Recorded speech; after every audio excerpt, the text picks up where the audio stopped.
नमस्ते, मेरा नाम ब्रिज द्विवेदी है। आप देख रहे हैं इंडिया.com का स्पेशल पॉलिटिकल शो पोल पंच।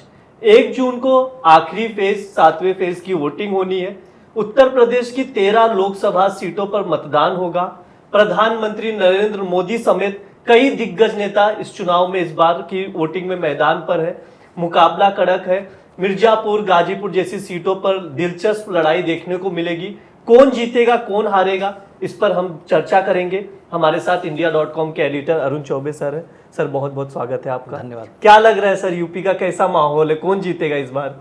देखिए ब्रिज, इतने दिनों की गहमागहमी के बाद अब जो है चुनाव अपने आखिरी दौर में आ गया है। बिल्कुल। 57 सीट्स है जिस पे चुनाव होगा। हाँ। 1 जून को। हाँ। उसमें जैसा आपने बताया उत्तर प्रदेश की 13 सीट बहुत महत्वपूर्ण है। 13 सीट में से मैं आपको बताऊंगा कि बनारस की सीट है जहां पर प्रधानमंत्री लड़ रहे हैं। प्रधानमंत्री तीसरी बार इस बार जो है लड़ रहे हैं, और वहाँ की लड़ाई ये नहीं कि उनको कितना कोई चैलेंज कर रहा है। वहाँ की इस बार लड़ाई ये है कि प्रधानमंत्री और उनके जो प्रतिद्वंदी है इंडिया ब्लॉक के राय साहब, उनके बीच में मत प्रतिशत जीत का अंतर कितना होगा, इस तरह की खबरें आ रही हैं। प्रधानमंत्री का जीतना तो तय है। जी जी, उसमें यह है कि पिछली बार अगर 4.67 लाख के आसपास था, 4.5 लाख से ऊपर दोनों के बीच का अंतर था, तो लोग कह रहे हैं कि ये मत प्रतिशत जो है और कितना बढ़ेगा। कितना और परसेंटेज होगा, जिसकी वजह से लोग जो है इस तरह के कयास लगा रहे हैं। और बनारस में जो कंप्लीट ट्रांसफॉर्मेशन की बात कही जा रही है, बनारस एक रिलीजियस सिटी से बिल्कुल इंटरनेशनल सिटी के रूप में कन्वर्ट हुआ 2019 के बाद से, ऐसा कि लोग कह रहे हैं। रिपोर्ट्स भी ऐसी आ रही। 34 विकास की भी बीजेपी क्लेम कर रही कि हम लोगों ने बनारस को बिल्कुल बदल कर रख दिया है। वहाँ राय साहब कह रहे हैं कि उन्होंने बनारस की जो संस्कृति और कल्चर हुआ करती थी, उसको बहुत सारी चीज़ों को ख़त्म किया जा रहा है प्लान तरीके से।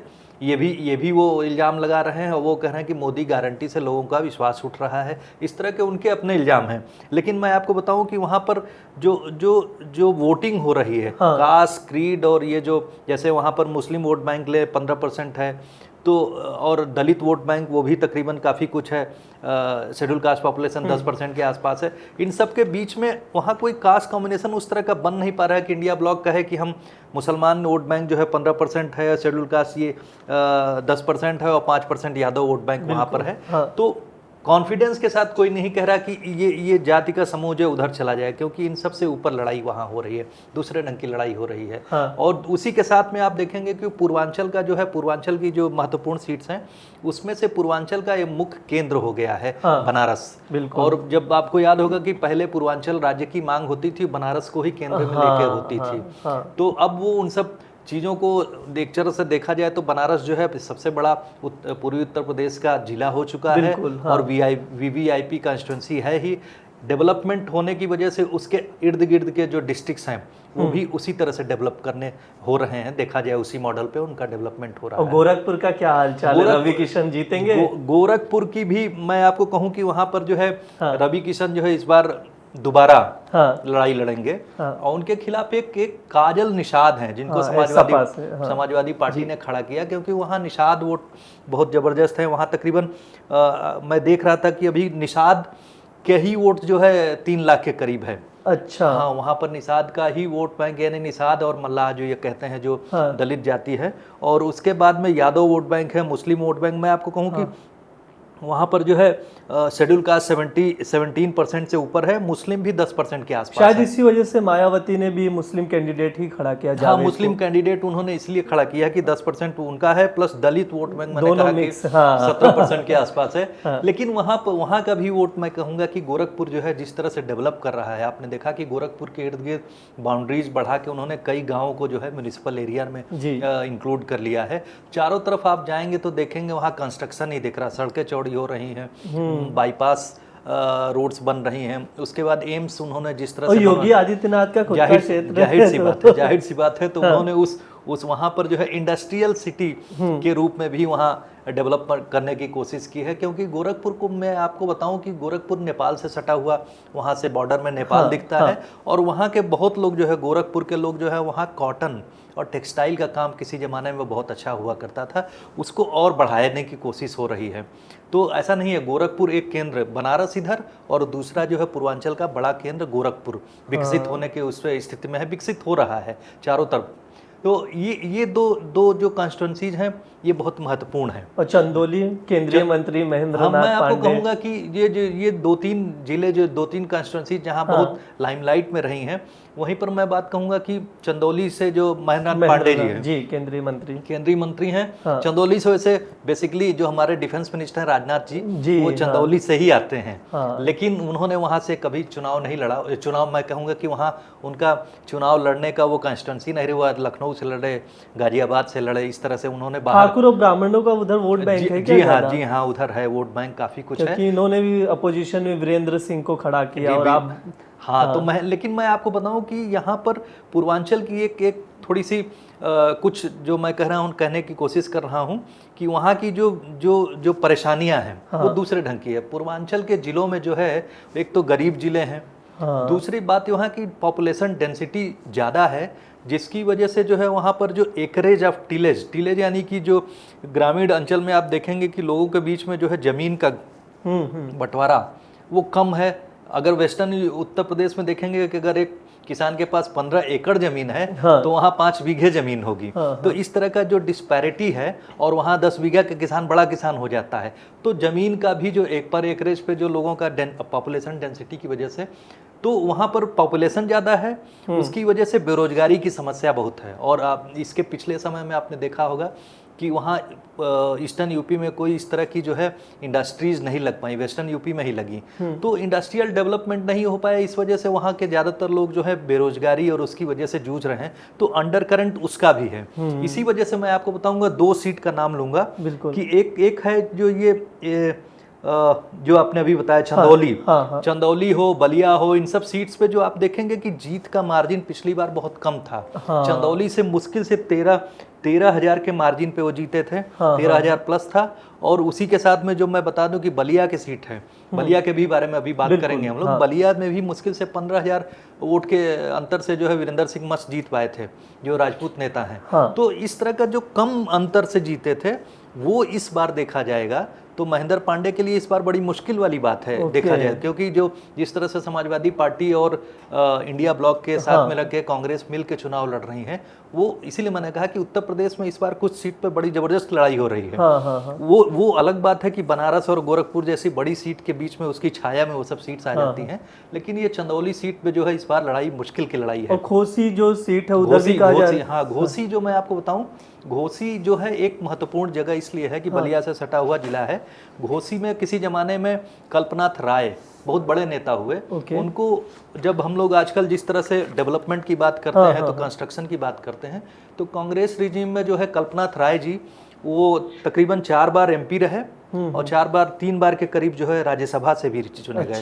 तो कांग्रेस के बड़े नेता थे और उन्होंने उस ईस्टर्न यूपी के उसमें आप देखेंगे कि घोसी मऊ जो जिले के तहत मऊ वाली सीटें आती, मऊ वाला जिला आता है उसमें, तो वहाँ पर डेवलपमेंट का काम बहुत किया। बुनकर जैसे उसी की एक कॉन्स्टिट्यूंसी है, असेंबली कॉन्स्टिट्यूंसी, जिससे जो मुख्तार अंसारी का नाम सुना होगा, जिनके बड़े भाई अफजाल जो है, उनके भाई हैं अफजाल, जो गाजीपुर से लड़ रहे हैं। तो वहाँ पर जो मुस्लिम बुनकर का इलाका, अंसारी यानी बुनकर और टेक्सटाइल का काम होता है मऊ में, तो वहाँ उन्होंने पावर प्लांट लगवा दिया। जबकि ईस्टर्न यूपी में उस तरह की कोई इनिशिएटिव नहीं थी, उन्होंने अपने गट्स पे लगवाया। उसके बाद उन्होंने सड़कें अच्छी करवाई थी, जितना कंस्ट्रक्शन का काम किया था उस वजह से आज भी लोग उनको याद करते हैं। और वहाँ पर जो है आपको मैं बता दूं, वहाँ पर इस बार बीजेपी के जो सहयोगी दल है समझ लीजिए एनडीए से आए हैं कैंडिडेट। हाँ, वहाँ पर जो कैंडिडेट है वो बीएसपी जो राजभर वाली पार्टी है, उनके लड़के जो है वो क्या अरविंद राजभर लड़ रहे हैं वहाँ से चुनाव। ओम प्रकाश के बेटे। तो हाँ, ओम प्रकाश राजभर के लड़के हैं वो। ओम प्रकाश, क्या लग रहा है जीत जाएंगे? अभी कुछ कहा नहीं जा सकता, बीजेपी और उनका वोट मिलेगा। अच्छा, क्योंकि वहाँ पर जो वो देखा जाता है कि जो मुस्लिम वोट बैंक भी है, तो लोग कह रहे हैं कि वो वोट बैंक इस बार प्रभावी हो गया है मुख्तार अंसारी के मरने के बाद से। तो मुस्लिम वोट बैंक हो सकता है कि वो जो समाजवादी पार्टी और उसके जो अलायंस के कैंडिडेट खड़े हैं उनकी तरफ टिल्ट हो सकता है, इस तरह की बात लोग कह रहे हैं। क्या लग रहा है गाजीपुर में मतलब चेंजेस होगा कि जीत जाएंगे? गाजीपुर में तो मैं गाजीपुर के बारे में बात करेंगे तो मैं बताऊंगा कि गाजीपुर में अफजाल अंसारी लड़ रहे हैं। बिल्कुल। अफजाल अंसारी के खिलाफ जो है आपको याद होगा कि जो हाई कोर्ट ने जो है उनको गैंगस्टर एक्ट में उनकी बिल्कुल, सदस्यता बिल्कुल। समाप्त हो गई थी। हाँ। पिछली बार वो बहुजन समाजवादी पार्टी से जीते थे, तो उनकी सदस्यता समाप्त हो गई थी, 4 साल के लिए उनको वो किया गया था। तो उसके खिलाफ उन्होंने अपील की थी, तो सुप्रीम कोर्ट ने उनकी सदस्यता बहाल कर दी थी, लेकिन कहा था कि 30 जून तक जो है इलाहाबाद हाई कोर्ट के उस पर डिसीजन दे। तो इस तरह से उनकी सीट अभी भी फंसी हुई है। लेकिन उन्होंने इसी सीट को फंसने के काट के लिए उन्होंने क्या किया था कि अपनी लड़की नुसरत, अच्छा, उनसे इंडिपेंडेंट कैंडिडेट के रूप में वहां पर नॉमिनेशन फाइल करवा रखा ऑलरेडी। लेकिन अब चूंकि आज देखिए अब चुनाव की डेट आ गई है, तो उन्होंने डिसाइड किया है कि वो लड़ेंगे और अपनी बेटी के लिए अपील करने की ऐसी नौबत नहीं आ रही कि बेटी को टिकट दिया जाए। इस बार सपा से लड़ रहे, पिछली बार समाजवादी पार्टी से, पिछली बार बहुजन समाजवादी पार्टी से जीते थे वो, और उन्होंने जो मनोज सिन्हा को हराया था। पार्टी मतलब सर एक चीज में थोड़ा सा इसमें और समझ रहा हूँ, पार्टी क्यों नहीं ऐसे लोगों को जो ऑलरेडी दोषी करार दिया गया, इतनी चीजें केसेस चल रहे, फिर भी साइडलाइन नहीं करती? देखिए चक्कर ये है कि सबसे बड़ा जो कंपल्सन है, जो पोल कंपल्सन, जो इलेक्शन का कंपल्सन है, राजनीति का कंपल्सन आप कह सकते हैं, ये है कि जो व्यक्ति पॉपुलर है और जिसके पास वोट बैंक है, उन लोगों की वहाँ पर उस मुख्तार अंसारी और अफजाल अंसारी, इन लोगों के परिवार की एक ऐसी वो लोग अपने एरिया में रॉबिन हुड वाली इमेज है। वो वहाँ की जो पॉपुलेशन है, आप देखेंगे कि गाजीपुर में जिस तरह का वोट बैंक है, वहाँ पर जो है ये लोग काफ़ी पॉपुलर हैं। और इन लोगों के साथ में कहा जाए कि इन लोगों ने लगातार शुरू से ही, चाहे इंडिपेंडेंट हो या किसी और पार्टी के साथ में, ये लगातार जीतते हैं वहाँ पर सीमन के बाद में भी जो वहाँ मुस्लिम बाहुल्य इलाका भी है गाजीपुर में, तो ये लोग अपनी, एक तो इनकी साख दूसरे ढंग की है वहाँ पर, और बाहुबली वाली इमेज है उसका भी असर है, प्लस एक राजनीतिक पार्टी उनका साथ दे देती है, तो उस जाति उस पार्टी के जो वोट बैंक है वो भी साथ में आता है। और इस बार आप देखेंगे कि मुख्तार अंसारी की जिस तरह से डेथ हुई है, बिल्कुल, उसके बाद उसको बड़ा मुद्दा बनाया गया। उसी का कंपल्सन था कि आपने देखा होगा कि समाजवादी पार्टी के जो नेता हैं अखिलेश यादव, उनको वहां पर जाना पड़ा, उनके घर पे जो है जाना पड़ा, और क्योंकि उन्हें लगा कि जैसे ये गाजीपुर की सीट है, या फिर बाद में आप देखेंगे कि आजमगढ़ की जो उनके कजिन लड़ रहे हैं धर्मेंद्र यादव, ये सब सीट प्रभावित होगी। घोसी वाली सीट है, ये 3-4 सीट पे जो मुस्लिम जो वोट बैंक है वो लोग उस पे अपना प्रभाव रखते हैं। और मिर्जापुर की क्या सिचुएशन है? अनुप्रिया पटेल मिर्जापुर से पिछली बार वो अच्छे उससे जीती थी, लेकिन इस बार आपको मैं बता दूं कि मिर्जापुर में जो है अनुप्रिया पटेल के सामने इस बार संकट ये है कि बीजेपी के ही एक नेता रमेश चंद्र बिंद और निषाद, ये सब जो वोट बैंक वहां पर ओबीसी के वोट बैंक जो है काफी प्रभावी हैं, तो वो भदोही से जीते हुए नेता थे बीजेपी के, उन्होंने जब उनको टिकट नहीं मिला वहां से, तो वो जाके मिर्जापुर से लड़ गए हैं, मिर्जापुर से समाजवादी पार्टी ने उनको लड़ा दिया है। तो प्रभावशाली नेता है वो एक टक्कर दे रहे हैं इस बार उनको, जबरदस्त टक्कर है उनके साथ में उनकी। और इसके बाद मैं आपको बताऊंगा एक खास सीट जो बलिया के बारे में। बलिया के बारे में। बलिया जो है ईस्टर्न यूपी की, जो वहां के बाद गंगा नदी के बाद बिहार का बॉर्डर लग जाता है। बलिया बहुत प्रभावशाली सीट है, राजनीतिक रूप से बहुत अवेयर लोग हैं वहां पर हैं। और बलिया में मैं बताऊंगा चंद्रशेखर जी को हमारे प्रधानमंत्री भी रहे हैं, तो उनके बेटे नीरज शेखर को टिकट दिया गया है। वहाँ पर आप देखेंगे कि बीरेन सिंह मस्त की थोड़ी सी अनपॉपुलैरिटी और पार्टी में जो है थोड़ा सा उनके नाम को लेकर शायद विरोध था, इस वजह से उनका नाम नहीं दिया गया, इस बार उनको काट दिया गया, उनका टिकट कट गया। और नीरज शेखर जी को जो है टिकट मिला है। अब देखते हैं कि कैसे किस तरह से वो उस अपने फादर की लिगेसी को आगे कंटिन्यू करते हैं बीजेपी में। लेकिन मैं बताना, जैसे मैंने बताया आपको, मात्र 15,000 के डिफरेंस से बीरेन सिंह मस्त पिछली बार जीते थे।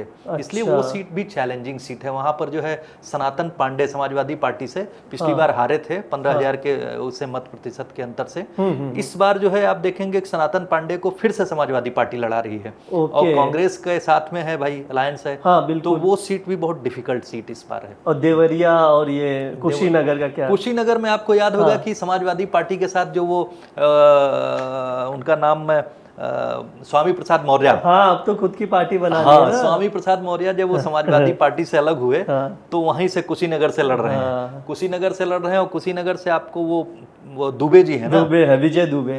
विजय दुबे जो बीजेपी से जीते हुए नेता हैं, वो वहां से लड़ रहे हैं। तो ऐसा नहीं, अब बीएसपी ने भी अपना कैंडिडेट खड़ा कर रखा है। बिल्कुल। तो इस तरह से जिस तरह से मल्टी कॉर्नर अगर लड़ाई होती है, तो चूंकि उन सब सीट्स पे जो है ब्राह्मण और क्षत्रिय डोमिनेटेड ये सब सीट्स हैं, तो इसके साथ में बीजेपी का जो नीचे का तबके का जो बाकी वोट बैंक है उसके साथ में मिलके वो लोग प्रभावी हो जाते हैं। अगर आपस में वोट करते हैं, जैसे स्वामी प्रसाद मौर्य और समाजवादी पार्टी का जो एक वोट बैंक का करीब करीब देखा जाए तो एक ही सेगमेंट आता है। और प्लस इन लोगों ने जो बीजेपी ने जो सुहेल देव की पार्टी जो ये ओम प्रकाश राजभर की पार्टी से जो समझौता किया है, तो उनके पास ये राजभर वोट बैंक भी वहाँ जो 3-4% है ना, क्योंकि ईस्टर्न यूपी की 4 से 5 सीट पर राजभर वोट बैंक प्रभावी होता है और डिसाइडिंग भी होता है। और आपको याद होगा कि निषाद पार्टी भी बीजेपी के अलायंस में शामिल है। सही बात है। तो वहाँ निषाद, राजभर, ये सब जो ओबीसी वोट बैंक है, नॉन यादव वाले, ये सब मिल के जो है बीजेपी को फायदा पहुंचाते हैं। इसलिए वो मैं कह सकता हूँ कि वो सीट जो है फिलहाल बीजेपी के फेवर में जो है, लेकिन इस बार जो मुकाबला टफ है। अच्छा, मुकाबला जो ईस्टर्न यूपी की सीट्स पे थोड़ा मुश्किल है। ये लोग अच्छी लड़ाई लड़ रहे हैं। और झारखंड में क्या स्थिति है? 3 सीटें हैं, क्या लग रहा है सर? हाँ, उत्तर प्रदेश के बाद मैं बताऊंगा कि झारखंड की जो 3 सीट आपने बताई, बिल्कुल, वो एक्चुअली वो जो है संथाल परगना कहलाता है। दुमका, गोड्डा और राजमहल, इसमें से दुमका और गोड्डा जो है बीजेपी ने जीती थी। और जो राजमहल सीट है वो झारखंड मुक्ति मोर्चा ने जीती थी। वो शेड्यूल ट्राइब सीट है। शेड्यूल ट्राइब सीट है। और उस एरिया में आप देखेंगे कि 4 जो है तकरीबन मुंडा, ओरांव, हो और संथाली, ये जो 4 जातियां हैं वहाँ की, वो बहुत प्रभावशाली जाति हैं। और संथाली लोग जो है, और ये लोग काफ़ी अवेयर भी हैं। मुंडा, ओरांव, ये जातियां वहाँ की काफ़ी अवेयर हैं। उसमें इंटरेस्टिंग ये हो गया है कि दुमका से जो है उन लोगों ने जो है जेएमएम, जो झारखंड मुक्ति मोर्चा के, जो आप देखे होंगे कि जो उनको सुप्रीमो थे शिबू सोरेन को दिसोम गुरु कहा जाता है ट्राइबल बहू को दे दिया। हाँ, उनकी बड़ी बहू जो शिबू सोरेन के बड़े बेटे थे दुर्गा सोरेन की डेथ हो गई थी। अच्छा। तो दुर्गा सोरेन की ये वाइफ जो है ये सीता सोरेन, वो थोड़ा सा आपसी परिवार का जो डिस्ग्रंटेड हो जाता है, आप जानते हैं, क्योंकि उनके 3 बेटे हैं। 3 बेटों में से दूसरे नंबर के जो ये हैं, जो हेमंत सोरेन, जो कि इस समय चीफ मिनिस्टर थे, उनको छोड़ना पड़ा। हेमंत सोरेन की भी पत्नी काफी इस समय जो है उन्होंने एक तरह से जो अपने हस्बैंड की जगह पे बहुत अच्छे से प्रचार किया है और काफी वो पॉपुलर भी हैं। और वहाँ का चुनाव दूसरे ढंग से हो गया। वहाँ की ट्राइबल पॉपुलेशन में, जो कि ट्राइबल पॉपुलेशन वहाँ पर है, वो एक तरह से एक हो चुकी है। वो आक्रोश वहाँ पर दूसरे ढंग का हो गया है। जबकि मैं आपको बता दूं कि 14 सीट झारखंड में है। 14 लोकसभा सीट में से 2014 में भी 2019 में भी बीजेपी ने 12-12 सीट जीती थी। तो ऐसा नहीं है। और बाकी 2 सीटें जो है 2 सीटें उन्होंने जेएमएम और कांग्रेस जिस तरह से जीत पाई थी। लेकिन ये 14 में से 12 सीट जीतना, उसको फिर से रिपीट करेगी बीजेपी, ये चैलेंज है। लेकिन ये 2 सीट जो है, क्योंकि सबसे मुश्किल सीट दुमका सीट है। दुमका सीट से किसी जमाने में जो है बीजेपी के, आपको याद होगा, पहले मुख्यमंत्री बाबूलाल मरांडी थे। बाबूलाल मरांडी उसके बाद से जब वो चीफ मिनिस्टर से हटे, बीजेपी से नाराज भी हो गए थे, तो उसके बाद वो चले गए थे, अपनी पार्टी बना ली थी। लेकिन इस बार जो है वो कुछ दिन पहले जो है बीजेपी में पुनः आ गए हैं और उन्होंने जो है फिर से बीजेपी के साथ में करप्शन और उसके खिलाफ जो है लड़ाई छेड़ी हुई है। वो बहुत मुखर रहे। जो हेमंत सोरेन के जो खिलाफ जो करप्शन के चार्जेस लगे, उसको मुखर तरीके से प्रेजेंट करने में उनकी बड़ी भूमिका थी वहाँ पर। तो दुमका वाली सीट हो गई। और मैं आपको गोड्डा की सीट बता दूं, गोड्डा से निशिकांत दुबे जी, चौथी बार। हाँ, निशिकांत दुबे बहुत पॉपुलर हैं, बहुत पॉपुलर। आपको याद होगा कि पार्लियामेंट में बहुत मुखर वक्ता भी हैं। और उन्होंने जो है ये जो वेस्ट बंगाल की जो नेता है जिनके खिलाफ जो मैं नाम रिकलेक्ट नहीं कर रहा हूँ इस समय, उनके खिलाफ उन्होंने जो अभियान छेड़ा था कि जिस तरह से उन्होंने पार्लियामेंट में जो लोगों के साथ बदसलूकी की थी, उस बात को लेकर उनका ही प्रयास। और वो सब पैसे लेके सवाल पूछने वाला भी मसला। हाँ, उसी पे मैं बात कह रहा हूँ। उसी मसले को उठाने वाले नेताओं में से वो एक थे। मैं कहूँगा कि वही उन्होंने बहुत मुखर तरीके से उठाया था। निशिकांत दुबे की बड़ी पॉपुलैरिटी है और वहाँ पर जिस तरह का वोट बैंक है, उसमें 2-3 चीज़ें उन्होंने बहुत, वहाँ पर जैसे गोड्डा में एक एम्स बनाने की बात थी। वहाँ पर साहिबगंज वाला एरिया आता है ना, ये पूरा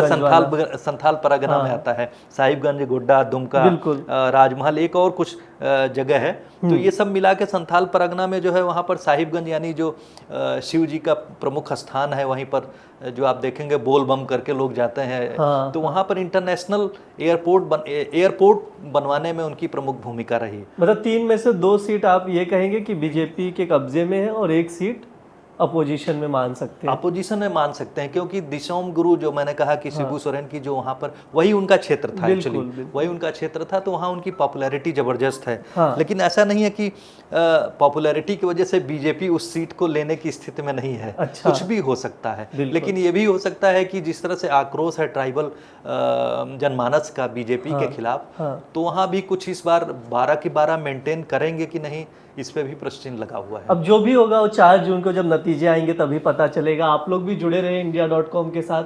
शुक्रिया।